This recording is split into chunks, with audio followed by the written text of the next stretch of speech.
So I was explaining you other day regarding when I was teaching you folliculogenesis that there is a single dominant follicle among these many proliferating cells of the ovary which takes a lead, and this follicle sustains its inherent capacity or potential to undergo the process of the gametogenic potential or gametogenesis. Now this particular follicle, students, is destined to ovulate, is destined to grow, is destined to undergo a process of complete maturation, ovulation, and this is referred as dominant follicle. It is also expressed by gene. It is selected by gene, and this follicle is becoming dominant among the pool of all those cells which we have described as non-proliferative and proliferative cells or the follicles of the ovary. Now student, it is very important here at this junction that the entire process of growth of this dominant follicle is controlled by pituitary gonadotrophins, which I have been emphasizing as FSH, LH in female and FSH, ICSH in male. But we are not considering or looking after the male gametogenesis here. During the entire progression of this dominant follicle, pituitary gonadotrophins are taking a lead role. And on the number or on the species, which species we are talking about, student, usually there is a few or only a single follicle takes into the process of the growth or the maturation during the folliculogenesis. Okay.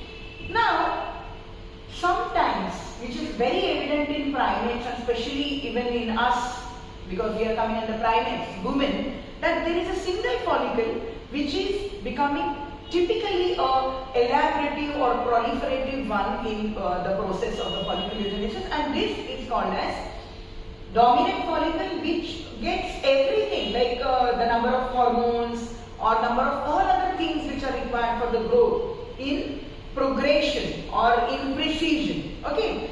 Now, the follicles which are eventually getting mature and turning into the phase of the Graafian follicle or turning into the process of ovulation, these follicles, student, generally gets high levels of aromatization at the time of ovulation, and they also receive lot of LH receptors, because the follicles itself have a lot of they develop receptors for LH, the one which is entering into ovulation, the one which I am talking as a dominant follicle.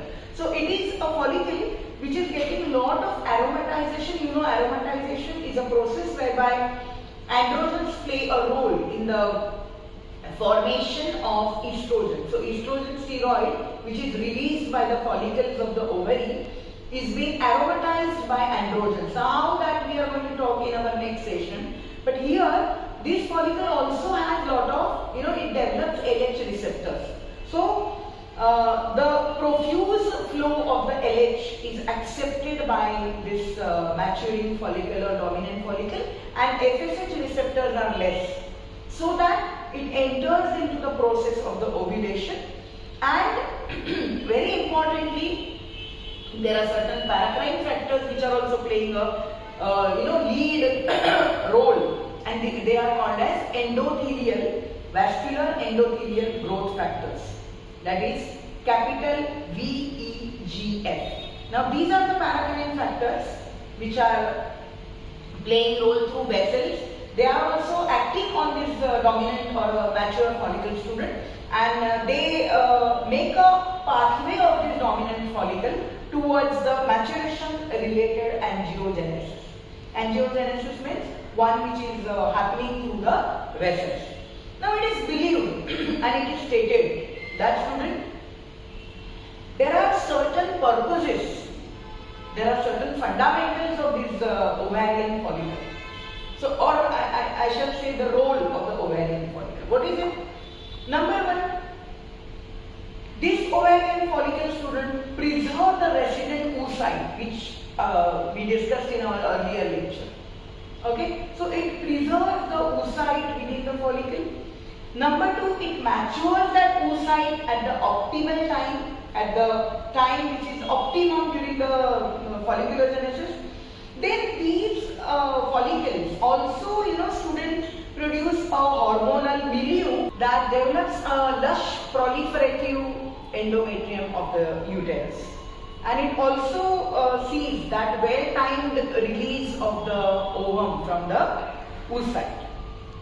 A high-quality corpus luteum function is being controlled, leading to implantation is also controlled by the follicles. And student, as I have told you already, all the hormonal conditions which are required for gestation is also controlled by the follicle. Now the follicle which I am referring as a dominant follicle and which is going in the process of the ovulation, at the time of liberation, and once the oocyte is liberated during the process of ovulation, immediately, as I have told you, the follicle gets filled up with lot of the blood clots or blood, and then that all together is called as corpus hemorrhagicum. Sooner or later, the granulosa cells also start rapidly increasing along with the thecal cell, and then, student, the clotted blood is absorbed by these granulosa cells, and these corpus hemorrhagicum then turns into corpus luteum, because there is a start of growing of cholesterol, settling of cholesterol inside this corpus luteum. So this is then turning into the kind of luteinization process because of the gathering of the large quantities of cholesterol, and then it turns into corpus luteum. Now this student mature corpus luteum of many or some species migrate into the granulosa derived areas of the luteal tissue, and it controls to some extent earlier phase of the pregnancy. So corpus luteum of pregnancy is referred to the corpus luteum which is developed after hemorrhage. At the same time, student, the fallopian tubes which are there, they are also conveying this ovum toward the uterus. And the uterus is actually the site of implantation. As I have told you, the fundus region of the uterus is a site of implantation of this zygote after the fertilization. So endometrium also is increased, and there is a hormonal milieu which is developed by the hormones released by this dominant ovarian follicle. And as you all know, the ovarian follicles which I have been describing you over the days are the source of basic 3 kinds of steroid hormones. Number 1 is estrogen, number 2 is progestogens or progesterones, and number 3 is androgen. So all the 3 steroids are released by the follicles of the ovary. But as I have told you, the relative amount of this steroid always vary throughout the menstrual cycle up to the pregnant state of that female.